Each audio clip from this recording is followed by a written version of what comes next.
Esta noche, viaje al centro de la Tierra. Primera parte.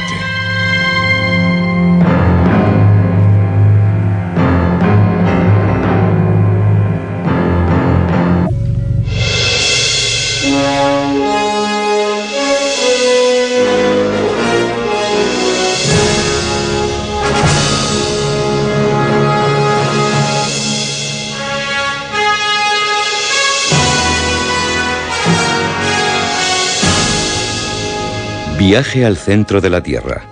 Capítulo primero.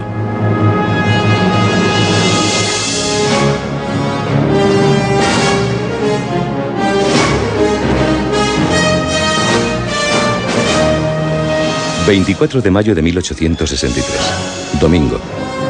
En el año en que entró en vigor el Acta de Emancipación promulgada en Washington por el presidente norteamericano Abraham Lincoln. Todos los esclavos que habiten en los estados del sur son declarados libres.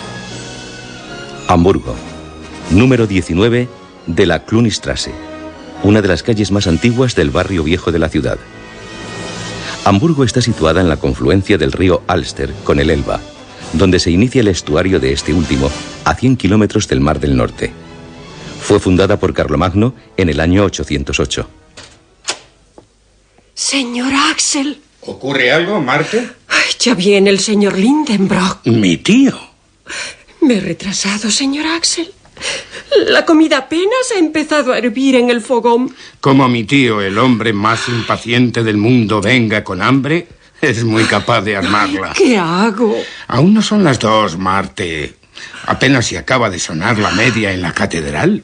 Usted no tiene la culpa de que la comida no esté a punto todavía. Ay, ¿por qué regresa tan pronto el señor Lindenbrock? Él nos lo dirá, probablemente. Ahí viene. Y yo me voy, señor Axel. Hágale entrar en razón. Misión imposible. Hágalo, se lo ruego. Lo intentaré. Dado mi carácter, sí, lo reconozco, soy un tanto indeciso. El hacer entrar en razón al más irascible de los profesores es muy difícil para mí. Así que, al igual que Marte, que se ha ido a refugiarse a su cocina, me retiraré a mi cuarto, discreta, prudentemente. Me temo que ya es tarde. Siempre crujen los escalones de madera bajo el peso de sus grandes pies. Aquí está. Arrojando el bastón y el sombrero a un rincón antes de entrar en su gabinete de trabajo. Axel, sígueme. Creí que no me había visto. Pero Axel, ¿cómo es que aún no estás aquí? Ya voy. Mi tío Otto Lindenbrock no es una mala persona. Lo digo con toda sinceridad. Pero como no cambie, lo cual es muy improbable, se le recordará como el más raro de los hombres. Y terrible. Era profesor de mineralogía en el Johannaeum. Montaba en cólera regularmente 2 o 3 veces en cada clase. Y no porque le preocupase el tener discípulos aplicados, ni el grado de atención que estos prestasen a sus aplicaciones, ni el éxito que como consecuencia de ello pudieran tener en sus estudios. Tales detalles no le importaban en absoluto. Enseñaba subjetivamente, según una expresión de la filosofía alemana. Enseñaba para él y no para los demás. Un sabio egoísta. Un pozo de ciencia cuya polea rechinaba cuando de él se quería sacar algo. En una palabra, un avaro. Hay más profesores así en Alemania. Mi tío, por desgracia, no gozaba de una extrema facilidad de pronunciación, sino en la intimidad, al menos cuando hablaba en público, lo cual, para un orador, constituye un defecto lamentable. En sus clases en el Johannaeum le ocurría frecuentemente tener que pararse, en lucha contra un recalcitrante vocablo que no quería salir de sus labios, con una de esas palabrejas que se resisten, se hinchan y acaban por salir bajo la forma poco científica de un taco. Este era el origen de sus accesos de cólera. Ahora bien, en mineralogía hay muchas denominaciones semigriegas y semilatinas de difícil pronunciación, nombres tan rudos que desollarían los labios de un poeta. No quiero hablar mal de esta ciencia, nada más lejos de mi intención.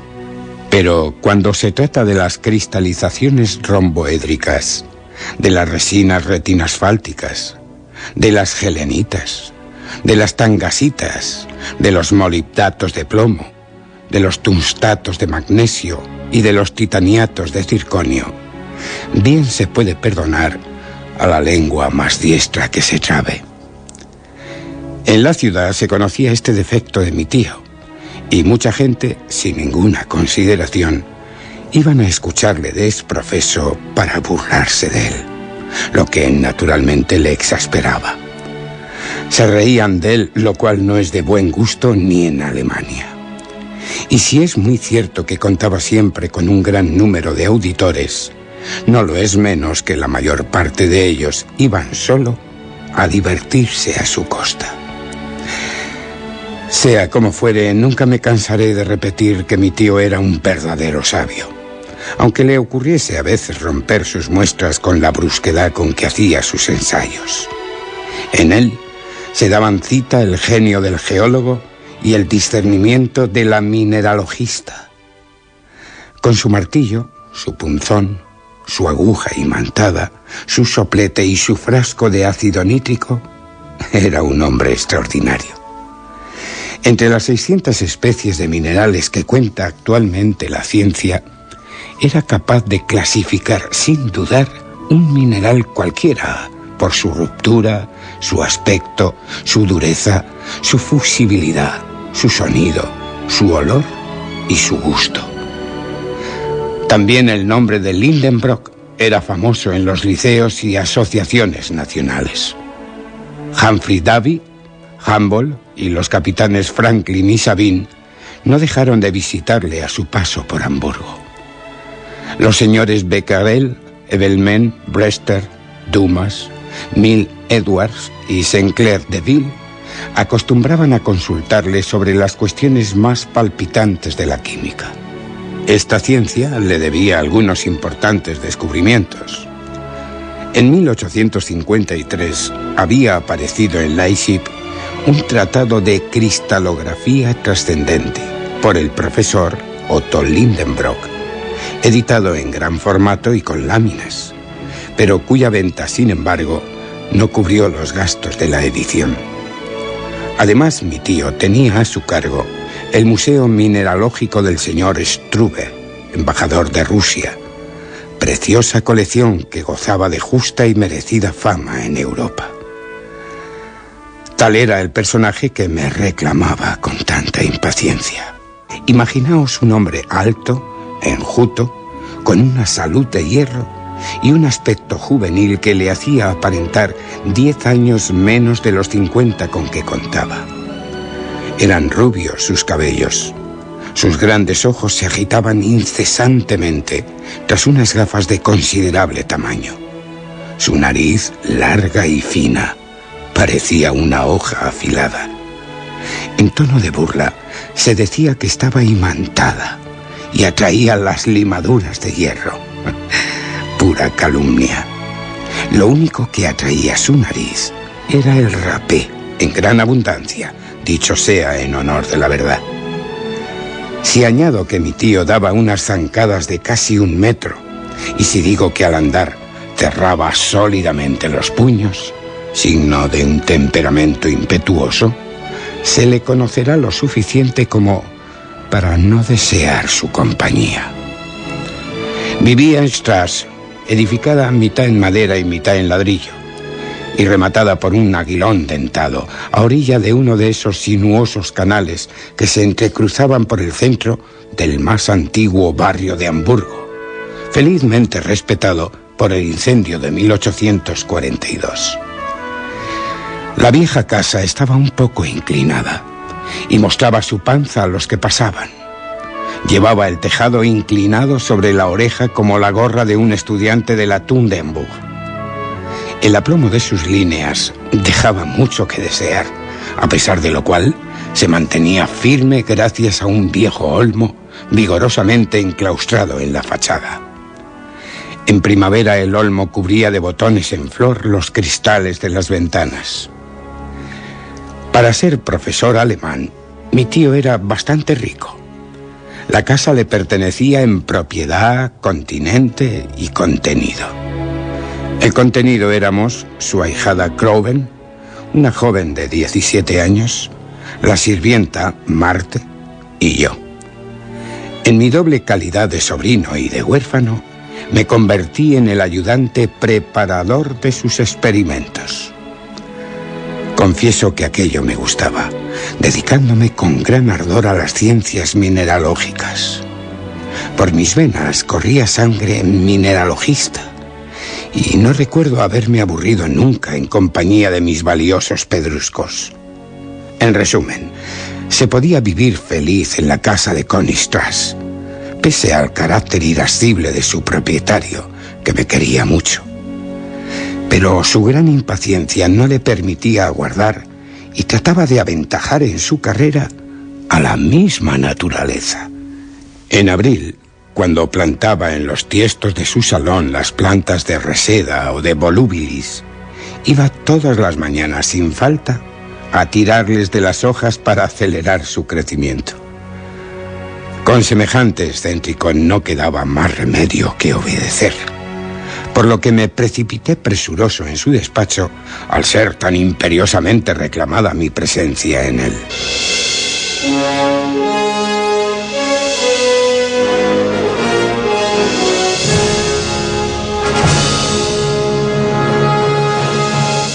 Capítulo 2.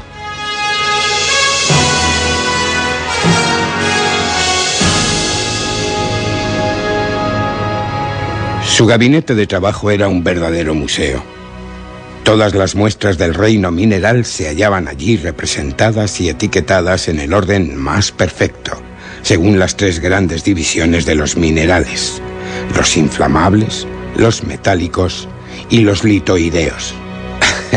Qué bien conocía yo todas esas cosas pertenecientes a la ciencia mineralógica. ¿Cuántas veces, en lugar de jugar con los muchachos de mi edad, me había complacido en quitar el polvo a esos grafitos, antracitas, hullas, lignitos y turbas?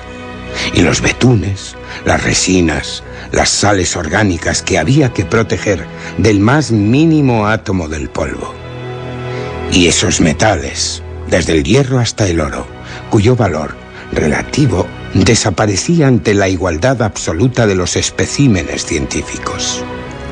Y todas esas piedras que hubiesen bastado para reconstruir la casa de Königstrasse, incluso con una habitación más que tan bien me hubiera venido. Pero al entrar en el gabinete no pensaba en tales maravillas. Mi tío absorbía todo mi pensamiento. Se encontraba hundido en su amplio sillón, tapizado de terciopelo de Utrecht, y tenía entre sus manos un libro que examinaba con la más profunda admiración. ¡Qué libro! ¡Oh, qué libro! Será un libro raro, o al menos ilegible, porque si no es así, carecería de valor para él, un bibliómano en sus ratos de ocio. Acércate, Axel. Sí, tío. ¿Ves este libro? Sí. Ah, es un inapreciable tesoro. Lo he encontrado esta mañana, removiendo en la librería del judío Hevelius. Estupendo, tío. Pero no comprendo el entusiasmo que le produce este. Solo es un viejo libro en cuarto con lomo y cubiertas de piel grosera de becerro. Un libro amarillento del que pende una cinta descolorida. Veamos, Axel. ¿Es bastante bello? Sí, es admirable. Ah, y la encuadernación. ¿Se le abre con facilidad? Sí, queda abierto por cualquier página. Y se cierra bien. Sí, porque las cubiertas y las hojas forman un conjunto unido, sin separarse ni abrirse por ninguna parte. Y este lomo, que se mantiene intacto desde hace 700 años de existencia. Y aquí una encuadernación que enorgullecería a los hermanos encuadernadores Botherian y también a los encuadernadores Clos o Purgold. La verdad es que este libro no me interesa, pero... ¿Y cómo se titula esta obra tan maravillosa? Esta obra es el Heimskringla de Snorre Sturluson, el más famoso autor irlandés del siglo XII. Es la crónica de los príncipes noruegos que reinaron en Islandia. Sturluson era historiador y poeta. Murió en el 1241.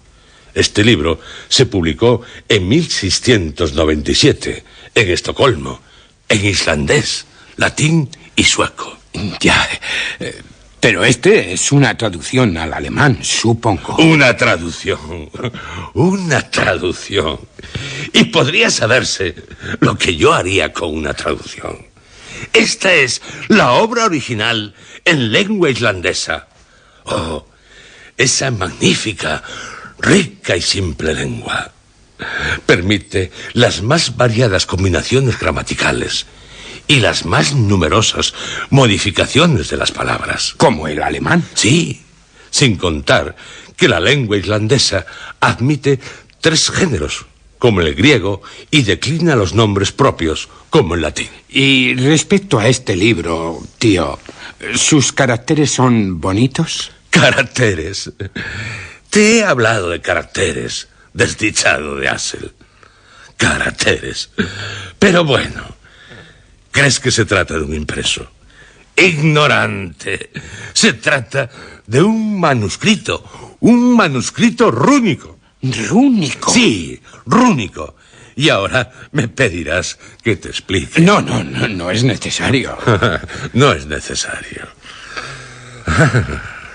Las runas eran unos caracteres de escritura usados en otros tiempos en Islandia. Según la tradición, fueron inventados por el propio Odín.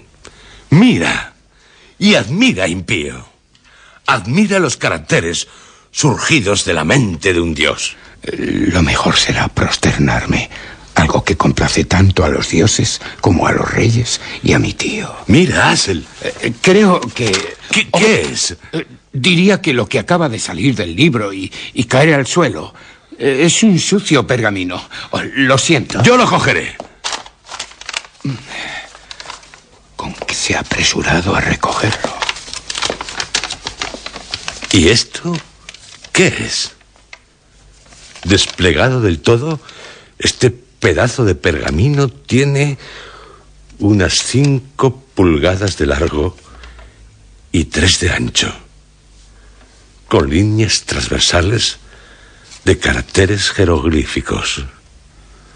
3 líneas y en cada línea 7... Para mí, garabatos. Es rúnico. Estos tipos son absolutamente idénticos a los del manuscrito de Snorre Sturluson. ¿Qué puede significar todo esto? Me quitaré las gafas y... Para mí el rúnico es una invención de los sabios para burlarse de la gente ignorante. Mi tío, por el movimiento de sus labios, parece no comprender nada. Comienzan a agitarse demasiado. Tío, me temo... Seguro que es antiguo irlandés. Seguro, pero... Si lo dice mi tío, a quien consideran un gran políglota, conoce buena parte de las 2000 lenguas y los 4000 idiomas que se emplean en la superficie del globo. Está en dificultades y contrariado por no poder explicar. Preveo una escena violenta. La sopa está servida. Al diablo la sopa y la que la ha hecho y los que la coman. Marte ha desaparecido. Vaya susto que le ha dado. Iré tras ella. De lo contrario me alcanzará la tormenta. Seguí los pasos de Marte y sin saber cómo me hallé sentado en mi sitio habitual, ante la mesa del comedor. Aguardé unos instantes, pero el profesor no hacía acto de presencia. Era la primera vez que yo supiera que faltaba a la solemnidad del almuerzo. ¿Y qué comida? Una sopa al perejil, una tortilla de jamón sazonada de acederas, una chuleta de ternera con compota de ciruela y como postre gambas en dulce. Todo ello regado con un excelente vino de Mosela. Ese pergamino le va a costar una impresionante comida. Por cierto, ya que él no viene, ¿para qué dejar que se enfríe lo suyo? Comeré por él y por mí. En mi vida he visto cosa igual. Es la primera vez que el señor falta a la mesa. Sí, y resulta inconcebible. Esto presagia algo grave. Presagia una terrible escena cuando mi tío se dé cuenta de que me comí su parte. No hay razón para dejar esta gamba. ¡Axel! ¿Me llama?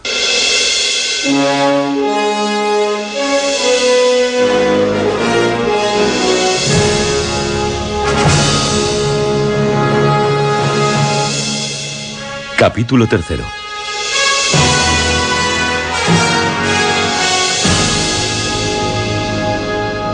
Evidentemente, esto es rúnico.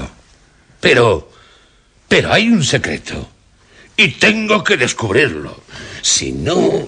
La tempestad. Ponte ahí, Als. Y escribe. Ya, cuando quiera.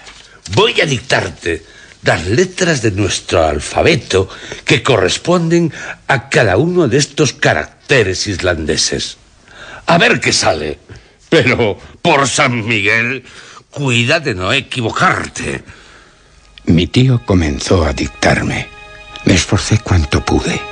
Su dictado formó una incomprensible sucesión de palabras.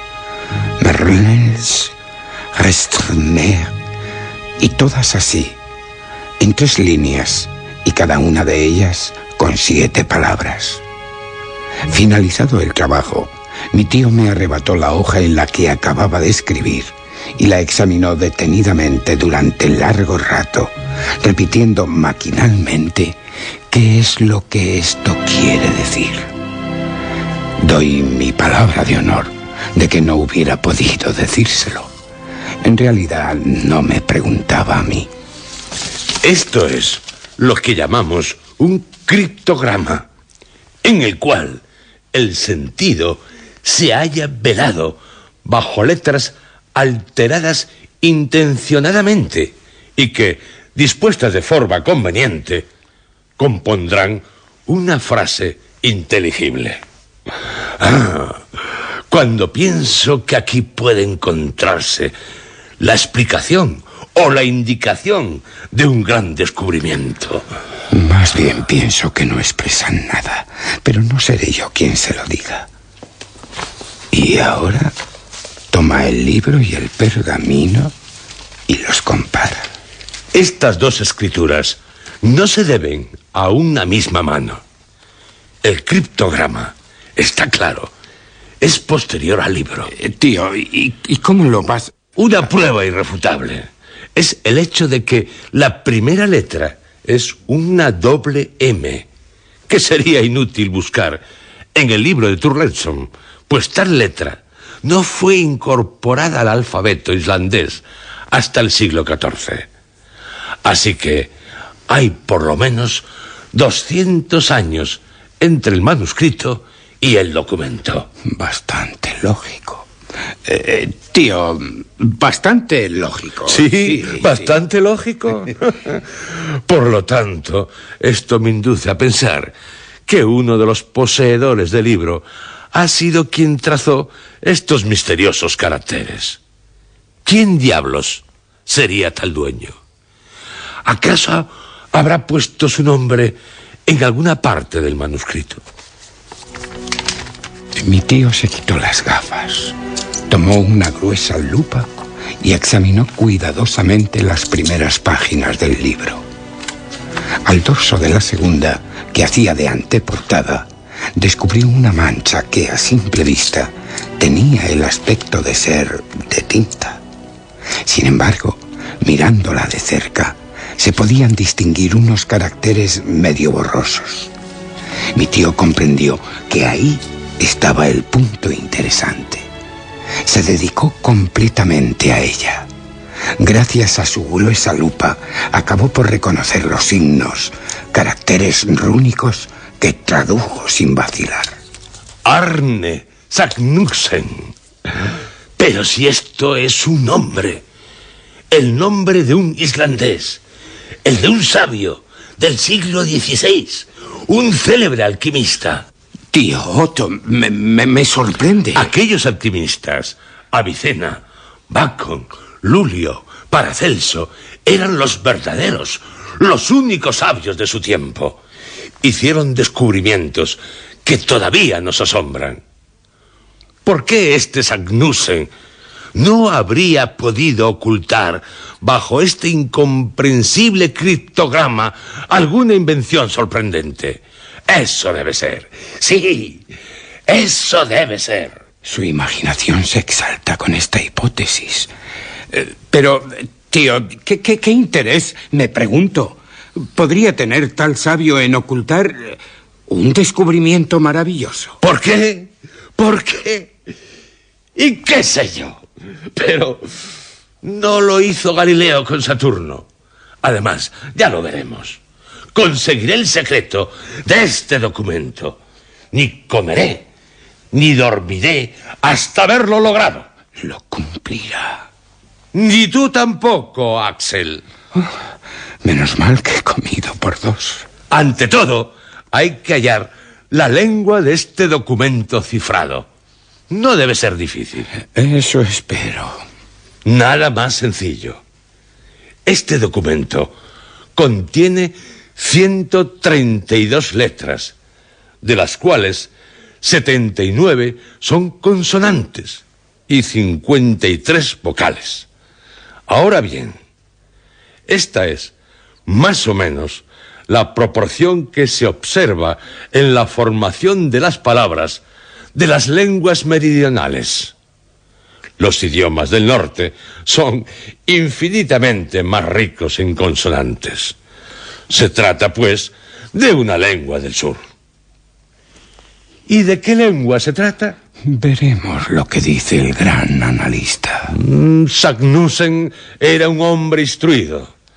De no escribir en su lengua, habría optado preferentemente por la de uso corriente entre los hombres cultos del siglo XVI.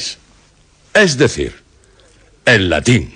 Pero si se equivoca... Lo intentaré con el español, el francés, el italiano, el griego, el hebreo. Pero los sabios del siglo XVI escribían generalmente en latín. Me atrevo a decir, a priori, que esto es latín. Me rebelo contra tal suposición. No sé, mis recuerdos de latinista me impiden pensar que esas enrevesadas palabras sean de la dulce lengua de Virgilio. Sí, latín, aunque oscuro. Tío, serás muy listo si lo aclaras. Examinémoslo bien. He aquí una serie de 132 letras que se presentan bajo un aparente desorden. Hay palabras en las que solo entran consonantes, como en la primera, M. R, N, L, L, S, y otras en las que, al contrario, abundan las vocales, como en la quinta, Unteife, o en la penúltima, Oseibo. Ahora bien, es evidente que esta disposición de las letras no ha sido combinada.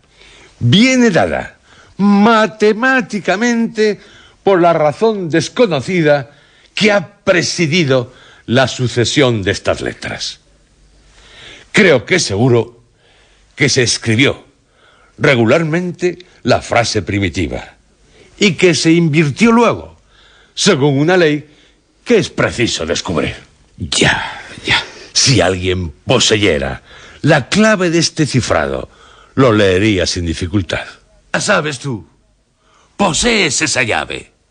No respondí a su pregunta por hallarme contemplando el retrato encantador de Grauben que colgaba de una pared.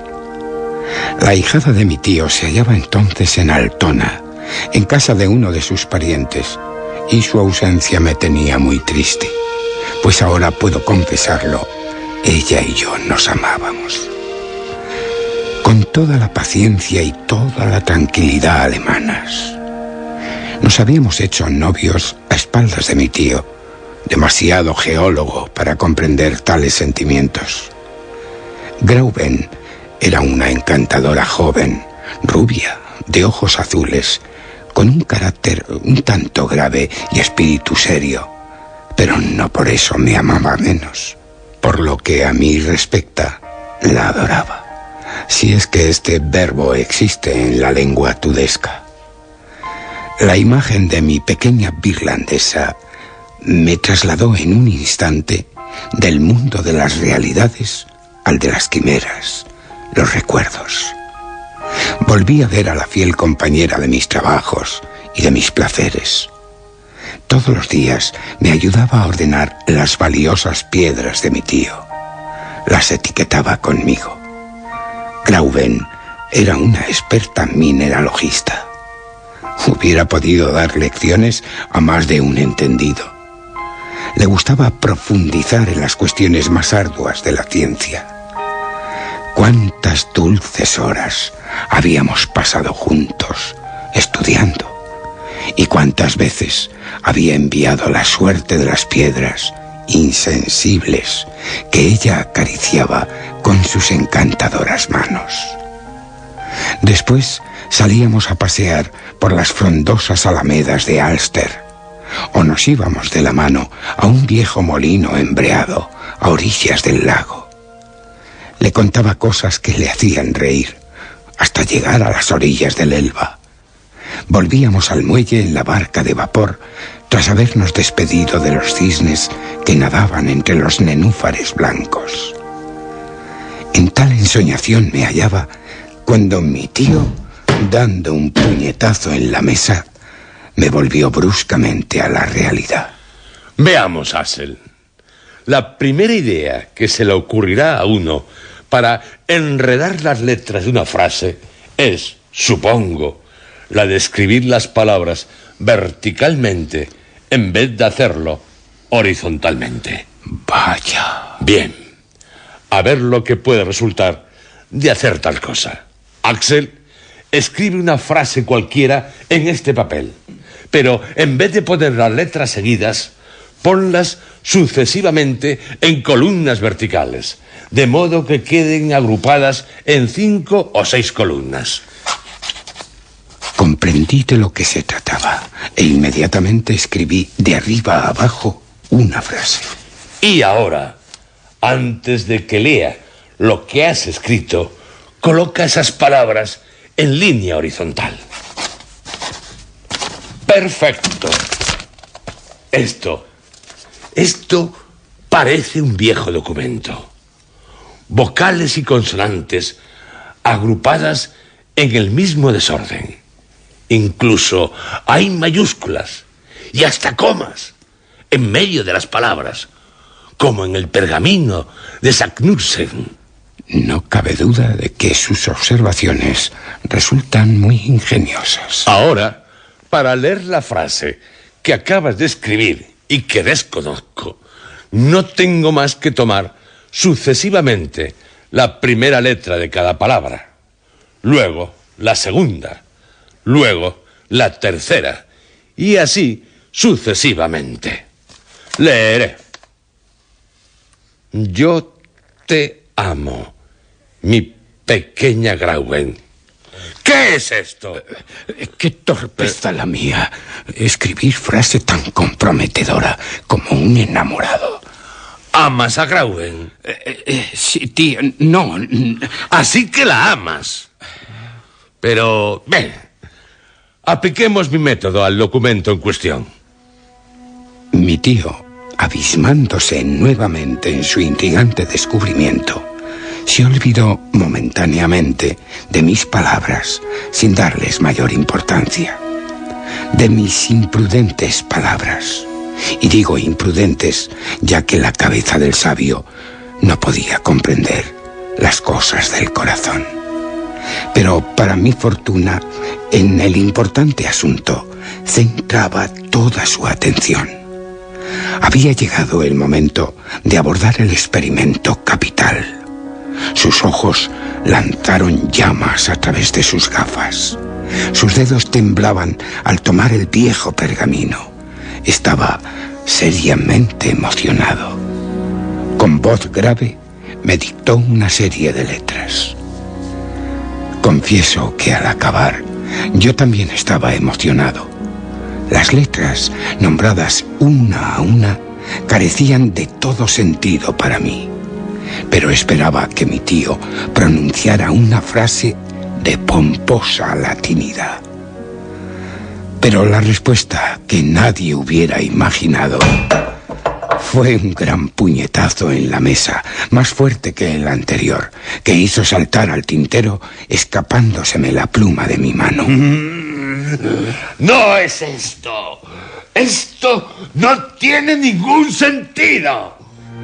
Luego atravesó la habitación como un obús, descendió por la escalera como una luz y se precipitó, saliendo de casa a toda prisa, hacia la Königstrasse.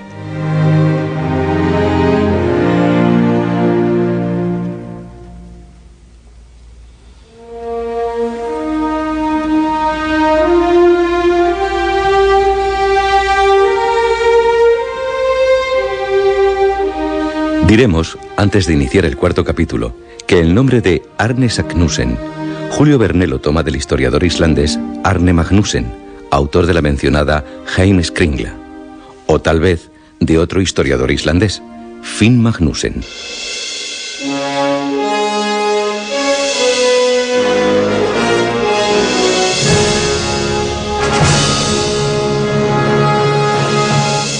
Capítulo cuarto.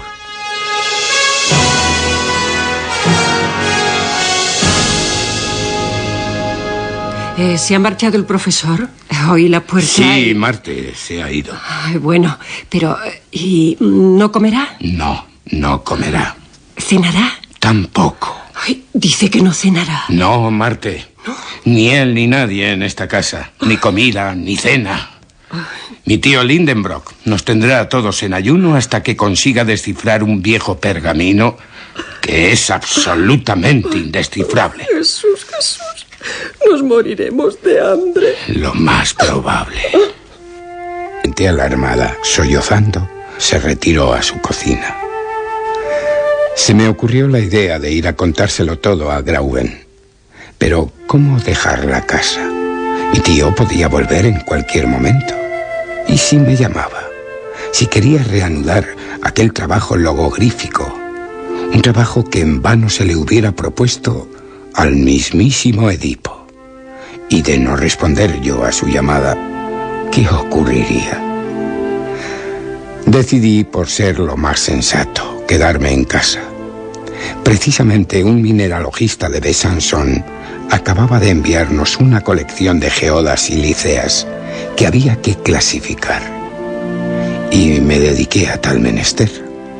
Seleccioné, etiqueté y coloqué en las vitrinas todas aquellas piedras huecas en cuyo interior se agitaban pequeños cristales. Al cabo de una hora, las geodas estaban colocadas en sus estanterías ordenadamente.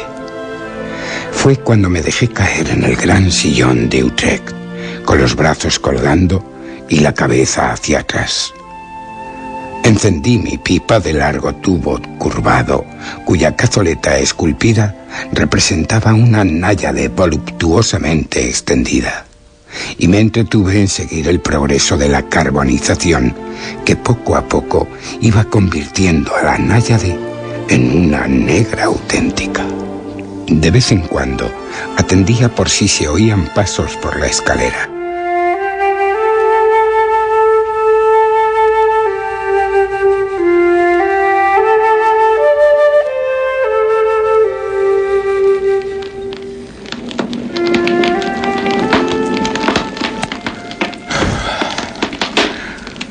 ¿Dónde podrá estar ahora mi tío? Habrá que imaginárselo corriendo entre los bellos árboles del camino de Altona, gesticulando, aporreando las tapias con su bastón, o dando violentos golpes a las hierbas, decapitando los cardos y asustando a las cigüeñas solitarias.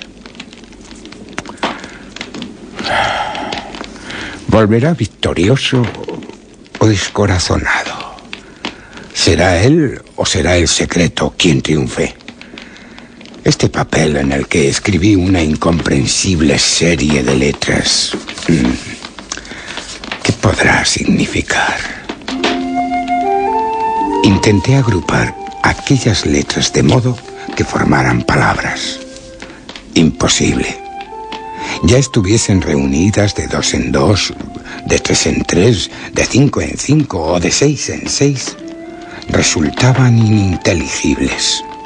Existían la 14ª, la 15ª y 16ª, que configuraban la palabra inglesa ice. La 84, la 85 y la 86 configuraban la palabra ser. En la tercera línea identifiqué también las palabras latinas rota, mutabile, ira, nec y atra. ¡Ah, diablos! Estas últimas palabras le dan la razón a mi tío sobre la lengua utilizada en el documento. Y aún más. En la 4ª línea leo la palabra luco, que se traduce por bosque sagrado. En la 3ª línea puede leerse la palabra tabilet, pero esta es hebraica. Y en la última los vocablos merc, arc, que son franceses. Esto es para volverse loco. 4 idiomas diferentes en una frase absurda. ¿Cómo relacionar las palabras hielo, señor, cólera, cruel, bosque sagrado, cambiante, madre, arc o mar? Tan solo la primera y la última admiten una relación. Nada tiene de extraño que en un documento escrito en Islandia se haga referencia a un mar de hielo. Pero de ahí a comprender el resto del criptograma... Mi cerebro se calienta. Mis ojos me escuecen de tanto mirar el papel. Esta es una dificultad insuperable. Las 132 letras. Diría que están revoloteando a mi alrededor, como esas lágrimas de plata que se nos deslizan por el aire en torno a la cabeza cuando ésta se congestiona debido a fluir a ella violentamente la sangre. Creo que soy presa de una alucinación. Comienzo a ahogarme, a respirar mal. Maquinalmente me abaniqué con la hoja de papel, cuyo anverso y reverso se exponían sucesivamente a mi mirada. Mi sorpresa sería grande cuando en uno de mis rápidos movimientos, orientado el reverso hacia mí, creí leer unas palabras perfectamente legibles, latinas, entre otras, cráterem y terrestre. He descubierto la clave. Para comprender el documento no es ni necesario leerlo a través de la hoja vuelta del revés. Tal como es, tal como me lo ha deletreado mi tío, puede ser deletreado perfectamente. Se realizan todas sus ingeniosas combinaciones. Ha acertado en la disposición de las letras y tiene razón sobre la lengua del documento. Solo le ha faltado un detalle para que pudiera leer por completo la frase latina. Y ese detalle, casualmente, acabo de descubrirlo.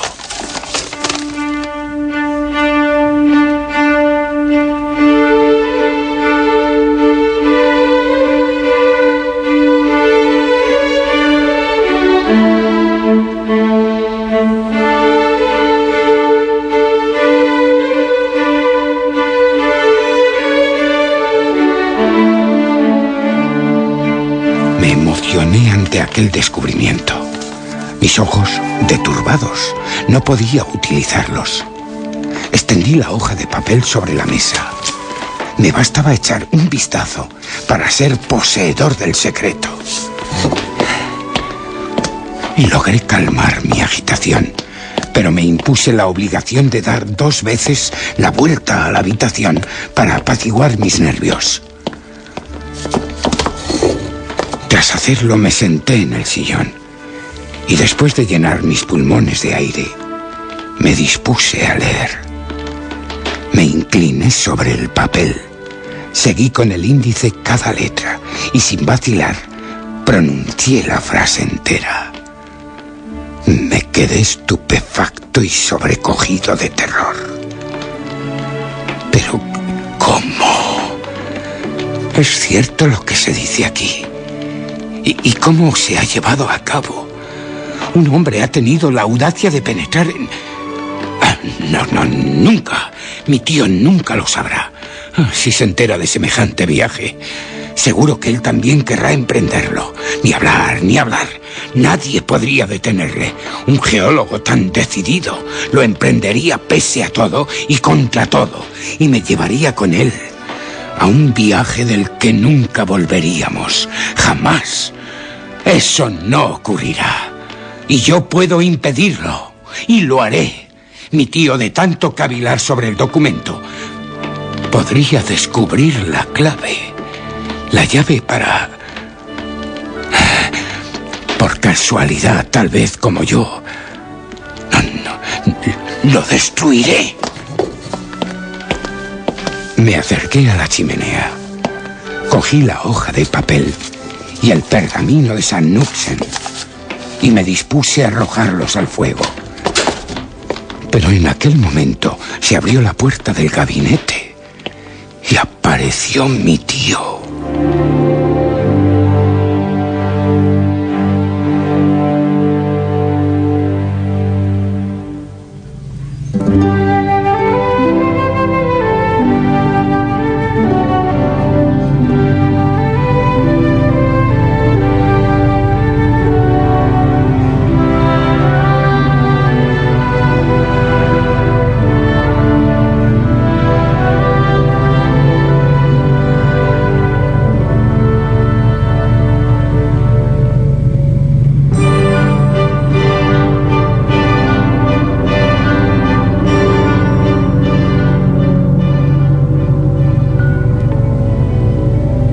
Lo que descubrió Axel, ¿lo descubrirá también su tío, el profesor Lindenbrock? ¿Y qué es lo que ya sabe Axel? Mencionó un viaje. ¿Y a quién lo hizo? Un hombre que penetró hasta... ¿Hasta dónde?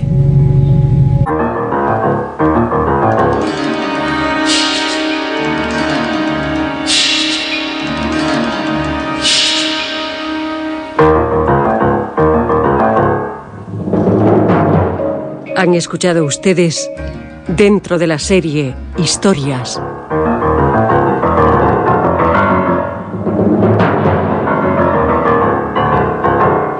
Viaje al centro de la Tierra, primera parte.